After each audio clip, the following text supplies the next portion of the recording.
많은 사람들이 고민하고 있는 문제 중 한 가지는 자신의 인생에 관하여 내가 잘 살아가고 있는가, 내 방향성이나 그 길이 옳게 잘 가고 있는가에 대한 확신일 것입니다. 내가 잘 살아가고 있는 것이 맞나 하는 질문 말입니다. 이는 그리스도인들도 마찬가지입니다. 내가 이렇게 신앙생활을 하는 것이 옳은 것인가? 난 그리스도인으로서 이 세상을 잘 살아가고 있는 것인가 하는 질문들을 교회 다니는 많은 사람들이 생각하고 또 고민하고 있다라는 사실입니다. 이러한 질문을 던질 수 있다라는 것이 스스로를 점검한다는 측면에서는 맹목적으로 나는 누구보다 잘 살아가고 있어 라고 이야기하면서 확신하며 살아가는 것보다는 긍정적으로 다가오는 것은 사실입니다. 하지만 이러한 질문이 삶의 방향성이나 목적에 대한 확신이 서지 않거나 또는 의심이 들 때 더 자주 발현하게 된다라는 점에서 우리는 짚고 넘어가야 할 필요가 있습니다. 얼마 전 이와 유사한 고민을 하는 한 친구와 함께 이야기를 할 기회가 있었습니다. 누구보다도 참 열심히 열정을 가지고 신앙생활을 하였던 친구였는데 그 친구 말이 이제는 조금 더 쉬엄쉬엄 조용히 교회 출석하는 정도로만 믿음 생활을 하고 있다. 근데 이러한 삶이 너무나도 편하고 좋더라. 그런데 마음 한편에서는, 다른 한편에서는 이렇게 신앙생활하는 것에 대한 부담이 또 존재한다. 그게 올바른 신앙생활의 모습이 아님을, 또 그리스도인으로 살아가는 모습이 아님을 알기 때문에 삶이 편해지는 것과 마음의 부담이 공존하고 있다라고 이야기를 하였다라는 것입니다. 우리 주변에서 많이 들을 수 있는 이야기이지요. 그러면서 이렇게 사는 것이 괜찮은 것인지 저에게 질문을 던진 것이었습니다. 저 역시도 마찬가지입니다. 주변 환경을 따라서 또 주변 환경에 의해서 또 나의 내부적인 이유들로 인하여서 하나님이 처음 주신 마음을 잃고 또 흔들리거나 또 신앙의 열정이 약해졌다 느낄 때, 또 말씀대로 살아가지 못하는 나의 모습을 볼 때 내 삶은 주님 보시기에 합당한 것인가, 나는 그리스도인으로 합당하게 살아가고 있는 것인가 하는 질문을 스스로에게 던지게 됩니다. 이러한 질문의 대답에 대하여 우리는 인간적인 생각을 제외한다면 그 대답은 분명하고 또 명확합니다. 인간적인 마음에서는 여러 이유를 들 수 있지만 결국은 내가 그렇게 살지 못한다라는 그 부담이 내 속에 존재하기 때문에 이러한 질문이 내 가운데 존재한다라는 것이죠. 때문에 문제는 하나님이 바라시는 답은 아는데, 우리가 살아가야 하는 그 답은 알겠는데 우리가 참 연약하기에 그렇게 결단하고 또 살아가는 것이 쉽지 않다라는 데 있습니다. 오늘 이처럼 만일 나의 삶은 그리스도인으로 잘 살아가고 있는 것이 맞나, 또 나는 신앙인으로서 잘 살아가고 있는 것인가 하는 질문, 또 고민을 하고 계시는 분들이 계시다면, 또 그러한 분들이 주변에 있다면 오늘 나누어지는 이 말씀을 통하여서 위로와 또 힘을 얻을 수 있는 시간이 되어지기를 원합니다. 먼저 오늘 함께 나눌 디모데 후서는 디모데 전서와 함께 인생의 마지막을 향하여 가는 바울이 젊은 디모데에게 쓴 편지입니다. 아시다시피 바울과 디모데의 관계는 각별하지요. 바울이 한참 전도 여행을 다닐 때 디모데가 그 옆에서 수행하기도 했었고, 또 오늘 본문 중에서도 3절에서 밤낮 간구하는 가운데 쉬지 않고 디모데를 생각하였다라고 바울은 고백합니다. 또 4절에서는 내 눈물을 생각하고, 또 5절에서도 내 속에 거짓 없는 믿음이 있음을 생각함이라 라며 무려 3번이나 디모데를 생각하고 있다라고 표현하고 있습니다. 또한 5절에 외할머니인 로이스와 어머니인 유니게의 믿음이라는 신앙적 전통을 이어받았다라는 기록에서 확인할 수 있듯이 바울은 디모데의 가정 환경까지도 자세히 알고 있는 듯합니다. 이러한 관계 가운데 바울은 지하 감옥에서 자신의 죽음을 예감하면서 자신이 떠난 후에도 계속 복음을 위해 수고할 믿음의 아들 디모데에게 오늘의 말씀을 전하고 있습니다. 우리가 디모데에 대하여 조금 더 들여다본다면 그는 선천적으로 소심하였고 또 잦은 육체의 질병으로 인하여서 고통을 당했던 인물입니다.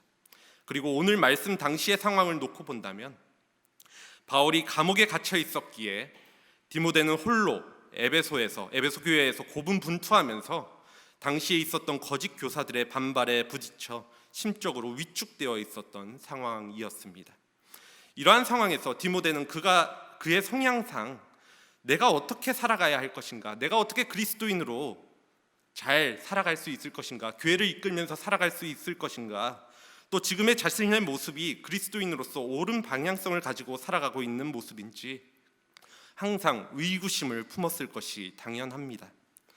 바울은 이러한 성향의 디모데를 너무나도 잘 알고 있었기 때문에, 그리고 그러한 그를 너무나도 아꼈기 때문에 디모데에게 먼저 자신이 안수할 때 그가 받은 하나님의 특별한 은사를 잊지 말 것을 권면합니다. 오늘 본문 6절 말씀입니다. 그러므로 내가 나의 안수함으로 내 속에 있는 하나님의 은사를 다시 부릴 듯하게 하기 위하여 너로 생각하게 하노니. 오늘 바울이 디모데에게 전하는 메시지의 목적은 분명합니다. 자신은 감옥에 갇혀 있기에 홀로 떨어져 있는 디모데에게 그에게 있는 하나님의 은사를 다시 부릴 듯하게 불러일으키기 위함입니다. 바울은 디모데가 하나님의 부르심과 사명에 대하여 흔들리거나 위축되지 않고 잘 감당할 수 있도록 하기 위하여 하나님의 은사에 다시 불을 붙여야 했던 것입니다. 바울은 이미 첫 번째 편지에서 디모데의 은사에 대해서 권면을 했던 기록이 있습니다. 디모데전서 4장 14절 말씀인데요. 내 속에 있는 은사 곧 장로의 회에서 안수받을 때에 예언을 통하여 받은 것을 가볍게 여기지 말며.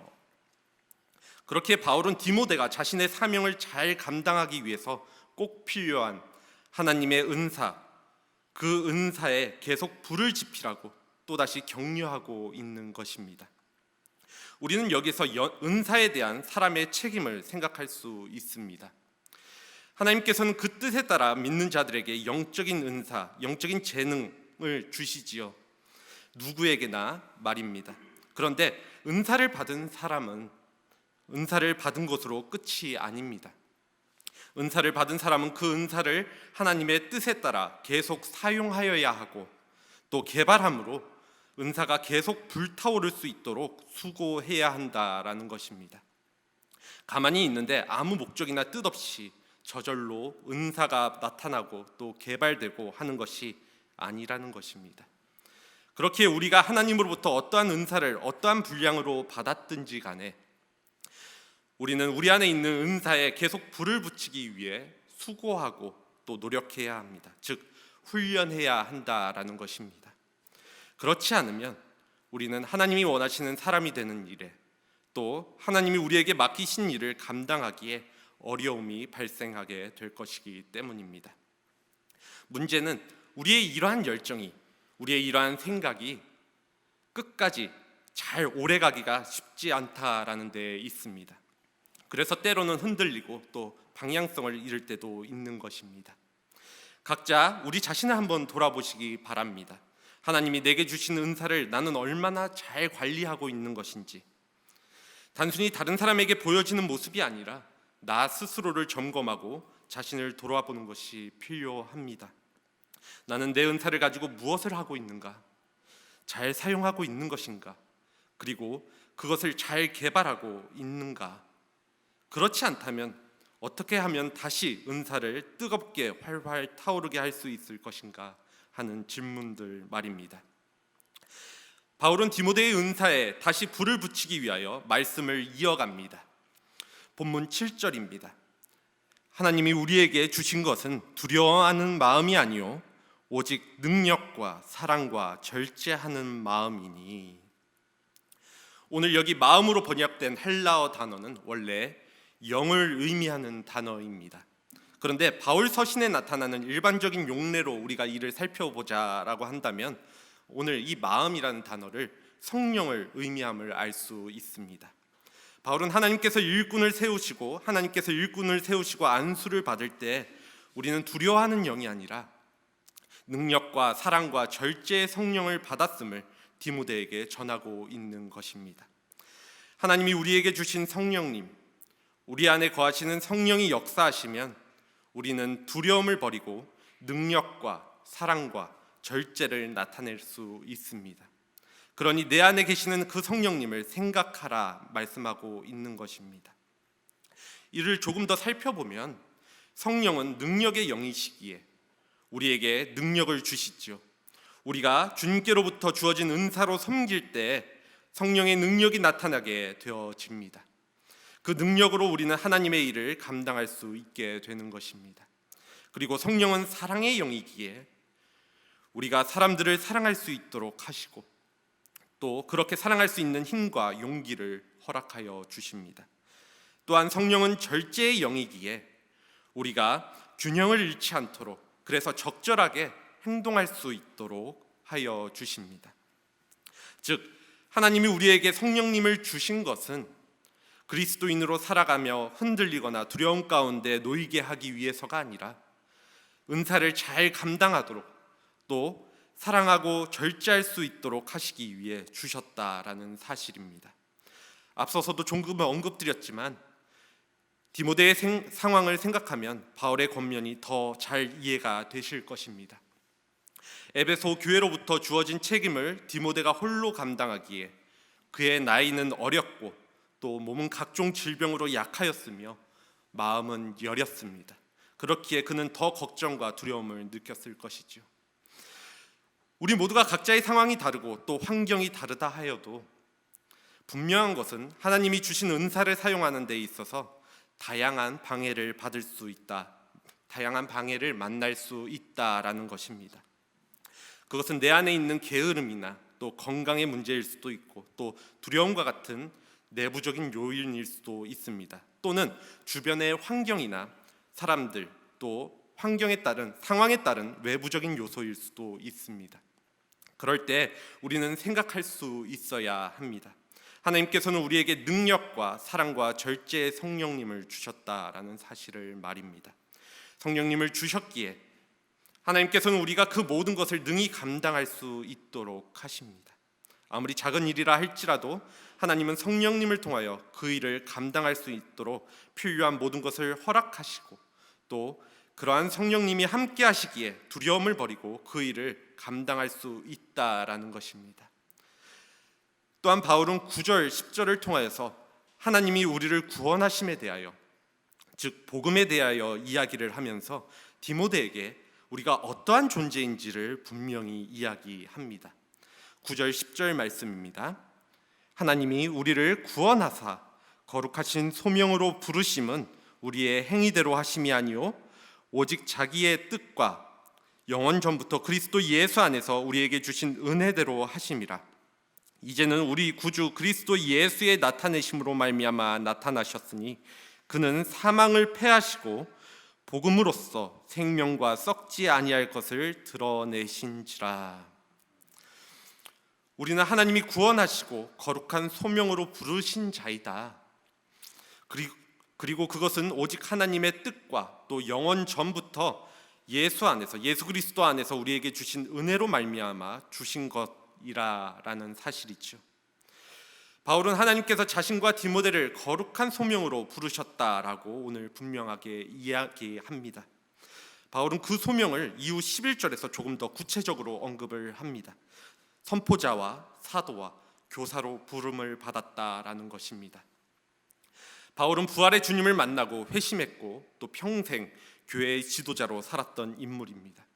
그에게 소명의식이 투철하였지요. 이들뿐만이 아니죠. 구약 성경을 보면 그 안에 등장하는 아브라함, 또 모세, 이사야, 엘리야를 비롯한 많은 인물들이, 또 신약으로 넘어와서는 예수님의 제자들이 하나님의 부르심에 또 하나님의 소명에 순종하며 나아갔습니다. 이러한 소명, 즉 하나님의 부르심은 성경 속에서만 국한되어져 있는 이야기가 아닙니다. 오늘날도 똑같이 일어나고 또 드러나는 일이라는 것입니다. 하나님은 우리를 구원하시고 우리 모두를 하나님의 자녀, 하나님의 백성으로 또 그리스도인으로 부르셨습니다. 그리고 이는 우리가 각자의 자리에서 이 땅에서 살아가는 일에 있어서 그 목적과 뜻이 부여되었음을 의미합니다. 그렇기에 하나님의 부르심을 단순히 목회자나 또 선교사와 같은 목회자의 소명 정도로만 생각해서는 안 됩니다. 나의 직장이 나의 부르심의 자리가 되어지고 나의 가정이 또 내가 살아가는 지역이 또 내가 서 있는 그 위치가 그 자리가 부르심의 자리라는 사실입니다. 그리고 하나님께서는 나를 그 자리에 세우신 목적과 뜻이 계시다라는 것입니다. 영원 전부터 말입니다. 우리는 오해하지 말아야 하는 것이 있는데 하나님께서 우리의 행위에 따른 구원의 은혜가 아니라 전적인 하나님의 은혜를 베푸셨다라는 사실이 곧 아무런 목적 없이 부르셨다는 것을 의미하지 않는다는 사실을 기억해야 합니다. 하나님께서 우리를 그리스도인으로 부르셨을 때에는 그것이 하나님의 전적인 은혜였다 할지라도 그에 합당한 목적과 뜻을 가지고 부르셨다라는 것입니다. 물론 궁극적으로는 구원을 위해 부르신 것이 맞지만 그 안에서 하나님의 일을 감당하기 위해 부르셨음이 포함되어져 있다라는 것이죠. 바울은 본문 이후에 이어지는 11절에서 내가 복음을 위하여 선포자와 사도와 교사로 세우심을 입었노라라고 이야기를 하고 있습니다. 하나님께서 자신을 그러한 자리로 세우신 것은 즉 교사와 선포자와 사도의 자리로 세우신 것은 하나님의 일, 즉 복음이라는 목적이 존재한다 하였다라는 것입니다. 이는 곧 하나님께서 나를 그리스도인으로 부르셨을 때 그 목적 가운데 내가 서 있는 자리에서 복음을 가진 그리스도인으로 살아갈 것을 요청하고 계시다라는 사실을 의미하고 있습니다. 오늘 바울은 구원과 부르심의 목적을 따라 살아가는 것에 대한 가치가 무엇인지에 대하여 예수님께서는 사망을 패하시고 복음으로 생명과 썩지 아니할 것을 드러내셨다라고 소개를 합니다. 예수님의 십자가 사건과 부활로 인하여서 사망이 아니라 생명이 우리에게 주어졌습니다. 사망은 죄의 결과로 인간에게 주어진 비참한 운명을 의미하지요. 하지만 예수님은 그러한 사망을 우리에게서 패하신 것입니다. 그리고 하나님은 복음으로써 다시 썩지 않을 영원한 생명을 우리에게 허락하여 주셨습니다. 사망이 마땅한 우리에게 그것을 패하시고 영원한 생명을 주신 것입니다.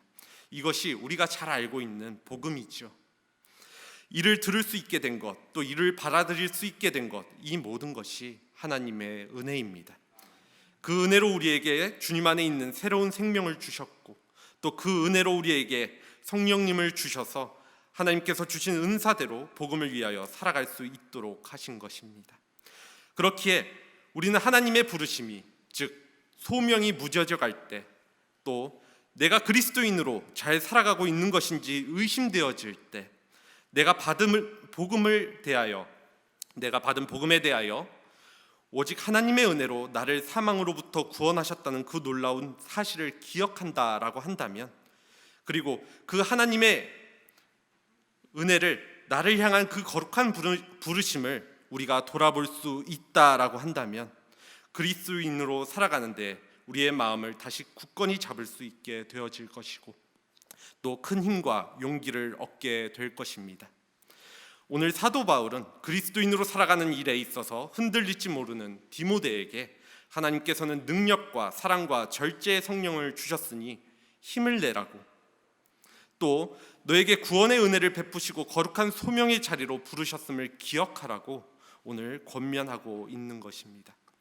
그리고 그 사실을 기억함으로 멈추는 것이 아니라 그것을 통하여 주어진 삶을 그리스도인으로 어떻게 살아가야 할 것인지에 대하여서도 권면합니다.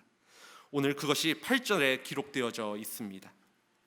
그러므로 너는 내가 우리 주를 증언함과 또는 주를 위하여 갇힌 자 된 나를 부끄러워하지 말고 오직 하나님의 능력을 따라 복음과 함께 고난을 받으라.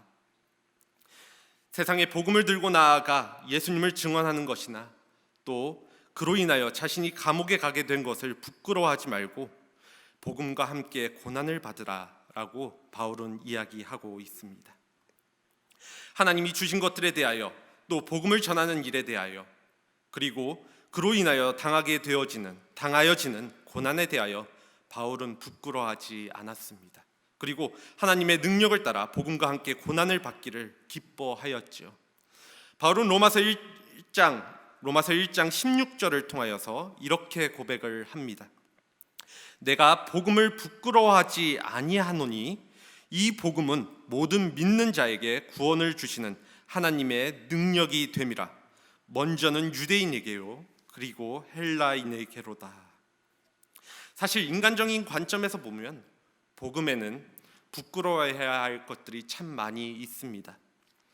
당시 복음은 사람들에게 배척되었고 세상의 권력자들에게 거절되었던 메시지이죠. 복음은 갈릴리 어부들과 또 천대받던 자들에 의해 전파되었던 메시지이기도 하고, 또 나사렛 시골 동네 출신의 그들이 보기엔 실패한 선지자의 메시지였습니다. 그리고 그들이 전하는 복음은 유대인에게는 거리끼는 것이었고 헬라인에게는 미련한 것이었습니다. 그들에게 복음은 어리석게 보이는 것이었다라는 사실입니다. 하지만 바울은 이러한 복음을 부끄러워하지 않았습니다. 왜냐하면 복음은 모든 믿는 자에게 구원을 주시는 하나님의 능력이었기 때문입니다. 그래서 바울은 어디에 있든지 어떠한 상황이 있었든지 주님을 전하는 일에, 주님을 증언하는 일에, 그 복음을 전하는 일에 힘썼다라는 사실입니다. 그리고 그 결과 바울은 주를 위해 갇힌 자가 되었습니다. 오늘 말씀에 주를 위하여 갇힌 자라고 한글 성경에는 번역되어 있는데, 이를 직역하면 그분의 갇힌 자, 그분의 포로라고 번역할 수 있습니다. 세상 사람들이 볼 때 당시 바울은 지금 감옥에 갇혀 있는 범죄자입니다. 로마의 죄수, 로마의 포로이지요.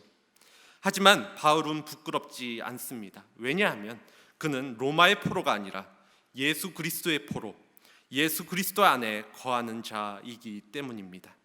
즉 세상에 사로잡힌 자가 아니라 주님께 사로잡힌 자였기 때문입니다. 세상의 포로가 되어서 세상에 매여 있는 자가 아니라 주님으로부터 참 자유를 얻어서 주님께 매여 있는 자라는 사실이 그를 부끄럽지 않게 만든다라는 것이지요. 그렇게 주님의 포로가 되어 당하는 고난과 수치는 그에게 아무것도 아닙니다. 그래서 바울은 어떠한 상황에 있든지 또 어떤 어려움을 만나든지 주님이 주시는 능력을 따라 복음을 전하며 그 복음 때문에 받는 고난을 두려워하지 않았습니다. 그리고 자신이 가는 고난의 길이 참으로 복된 길인 것이기에 자신이 정말로 아끼는 오늘 믿음의 아들 디모데에게 그러한 자신을 부끄러워하지 말고 이 길을 따라오라고 요청하고 있는 것입니다. 하나님의 능력을 따라 복음과 함께 고난을 받으라. 오늘 바울의 이 권면이 여러분들에게는 어떻게 다가오십니까? 오늘 여러분들이 살아가고 있는, 또 살아가고 싶은 삶은 어떠한 삶이십니까? 또는 여러분들이 사랑하는 사람들이, 또 여러분들의 가족들이 어떠한 삶을 살아가길 원하십니까? 우리는 바울의 입장에서 혹은 디모데의 입장에서 이 말씀을 받아들일 수 있습니다. 인간적인 입장만 놓고 본다면 편안한 삶을 살아가고 싶고, 또 내가 사랑하는 사람들도 고난 없이 살아갔으면 좋겠다라는 바람이 드는 것 역시 사실입니다. 하지만 정말 가치 있는 삶을 안다면, 복음이 무엇인지 알고 또 우리가 복음을 위하여 부르심을 받은 자들이라는 사실을 우리가 깨닫고 있다라고 한다면, 그리고 그 삶이 진정 복되고 거룩한 삶이라는 사실을 알고 확신하고 있다라고 한다면 그 길을 가겠다 결단하게 될 것입니다. 그리고 그 길을 내가 사랑하는 다른 이들에게도 함께 가자고 권면할 것입니다. 비록 힘든 길이겠지만 진정 복된 길이기에 고난을 부끄러워하지 말고 두려워하지 말고 함께 가보자고 말입니다. 바울은 그가 아끼고 사랑하는 디모데에게 지금 그 길을 권면하고 있습니다. 복음을 위한 고난의 길을 가자고 명령하고 있는 것이죠. 왜냐하면 그 길의 가치를 알기 때문입니다. 그리고 그 길에 하나님의 능력이 함께 하시기 때문입니다. 오늘 말씀은 디모데뿐만 아니라 지금 우리에게도 권면하고 있습니다. 하나님이 우리를 부르시고 주신 그 복음, 그 은혜를 생각하라고, 감사함으로 성령의 능력에 힘입어 주님을 위해 고난의 길을 가라고 말입니다. 때로는 그 길을 가는 중에 두려움이 생기기도 하고, 또 나의 부족함 때문에 부끄러울 때도 있겠지만, 또 세상의 사람들의 시선이나 또 세상의 문화 때문에 이 말씀을, 이 복음을 전하는 일이 주저할 때도 있고 흔들릴 때도 있겠지만, 하나님이 우리에게 주신 구원의 은혜가 너무나도 크고 또 놀랍기 때문에 그 은혜가 우리의 마음을 붙잡아서 흔들리지 않고 그 길을 걸어가도록 하게 하실 것입니다. 말씀을 마무리하면서 이러한 가정을 한번 생각해 보게 됩니다. 만약 여러분들이 정말 위험한 바이러스가 가득한 세상에서 살아가고 있는데, 그것을 해결할 수 있는 유일한 백신을 갖고 있는 사람을 잘 알고 있다라고 한다면, 그리고 그 사람으로부터 여러분들은 백신을 맞았다라고 한다면 어떨까요? 다들 바이러스에 노출되지 않으려고 조심하고 두려워할 때, 백신을 맞은 우리는 두려움 없이 살아갈 것입니다. 왜냐하면 그 바이러스가 백신을 맞은 우리를 해치지 못하게 하기 때문입니다. 그 사실을 알기 때문입니다. 그리고 우리는 그 백신을 모르는 다른 사람들에게 백신을 맞는 것을 부끄러워하거나 숨기지 않고, 이 백신을 맞아야 한다고, 그래야만 살 수 있는 유일한 방법이라고 분명하게 이야기할 것입니다. 세상은 그 사실을 모르기에 의심의 눈초리로 우리를 바라보고, 또 그러한 것은 없으니 거짓말하지 말라고 소리치며 너희들은 잘못된 것이라, 너희들이 잘못 알고 있는 것이라 비난하고 조롱하여도 말입니다. 이처럼 우리는 하나님이 주신 복음으로 치료를 받은 자들입니다. 주님께서는 사망에 이르는 무서운 죄로부터 우리를 치료해 주셨지요. 그런 우리가 어떻게 주님을 부끄러워할 수 있고 또 복음을 부끄러워할 수 있을까요? 예수님은 마가복음 8장 38절을 통해서 이렇게 말씀을 하십니다. 누구든지 이 음란하고 죄 많은 세대에서 나와 내 말을 부끄러워하면 인자도 아버지의 영광으로 거룩한 천사들과 함께 올 때 그 사람을 부끄러워하리라. 그러니 하나님이 우리에게 허락하신 것들, 또 복음을 부끄러워하지 마시기 바랍니다. 주님을 부끄러워하는 자는 주님도 그 사람을 부끄러워하실 것입니다. 하나님은 우리에게 성령님을 주셨고, 또 예수 그리스도를 통하여 복음을 알게 하시고, 이를 통하여 죄의 삭신, 사망으로부터 우리를 건져내셔 썩지 않는 생명을 주셨습니다. 그렇기에 우리가 정말 부끄러워해야 할 것은 주님이 아니라, 복음이 아니라 죄입니다.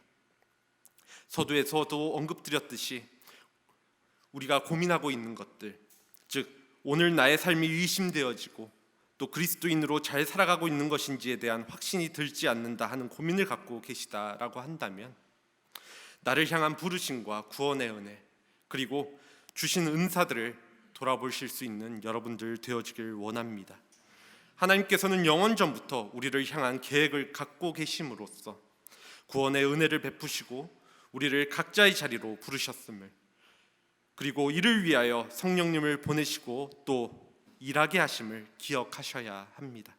이 사실을 자랑하며 그리스도인으로서의 정체성을 흔들리지 말고 또 복음을 위해서 힘써 살아갈 수 있는 저와 여러분들이 되어지기를 간절히 소원합니다. 이 시간 함께 기도하도록 하겠습니다.